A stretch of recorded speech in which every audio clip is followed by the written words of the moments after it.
Hi everyone. So, మేమైతే Hyderabad start అవుతున్నాం కదా! లాస్ట్ టైమ్ ఏంటంటే, మా అమ్మ బ్లాక్ హెన్నా పెట్టుకుంది. అది పడలేదు. పడక అట్లా మొత్తం ర్యాషెస్ కింద వచ్చేసినాయి. ఇంట్లో ఎవరు అట్లా ట్రై చేయకండి. సో, ఇంకా ట్రావెలింగ్‌లో తినమని చెప్పి మా అక్క పులిహోర ఇచ్చేసింది. నాకు సారీ పెట్టి పంపిస్తుంది. చంటి బిడ్డతో వెళ్తున్నాను కదా అని చెప్పి.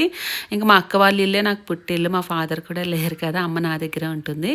మా ఇద్దరి బాండింగ్ చాలా బావుంటుంది. మా అక్కది నాది. డే 1 నుంచి మాకు ఊహ తెలిసినప్పటి నుంచి మేము చాలా బావుంటాం. మాకు బ్రదర్ లేరు అని ఏ రోజు నేను ఫీల్ అవ్వలేదు. మా అక్క ఫీల్ అవ్వలేదు. మా ఇద్దరి బాండింగ్ అలానే ఉంటుంది. అలానే ఉండాలి ఎప్పటికి. నేను అంత బాగా చూసుకుంటాను తనని. తనకి బ్రదర్ అయినా, చెల్లైనా, అక్కయినా అన్నీ నేనే తనకి. అండ్ ఇంకేముంది బయలుదేరిపోతున్నాం కదా! మా అమ్మమ్మ ఎప్పుడు లేనిది పాపం ఫస్ట్ టైం ఏడ్చింది. ఎందుకో అర్థం కాలేదు. తీసుకొద్దామంటే తనకి హెల్త్ కండిషన్ అస్సలు బాలేదు. ఇంకోటి కొంచెం మతిమరుపు అన్నీ మర్చిపోతుంది.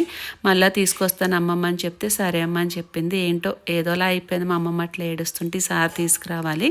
అయితే వెళ్తున్నప్పుడు రావులపాలెంలోని గీత గారు అని ఉంటారు. ఇప్పుడు కాదు, మా ఫ్రెండ్షిప్ అరౌండ్ ఒక 5 ఇయర్స్ నుంచి అన్నమాట. చాలా బాగా మాట్లాడతారు. చాలా మంచి వ్యక్తి తను కూడా. ఆన్ ది వేలోనే కదా చూసి వెళ్దామని చెప్పి కాల్ చేశాను. వచ్చారు. చాలా హ్యాపీ అనిపించింది హిత్వికని చూడడానికి. థ్యాంక్ యూ సో మచ్ అండి గీత గారు. Thanks a lot. That's for mini vlog.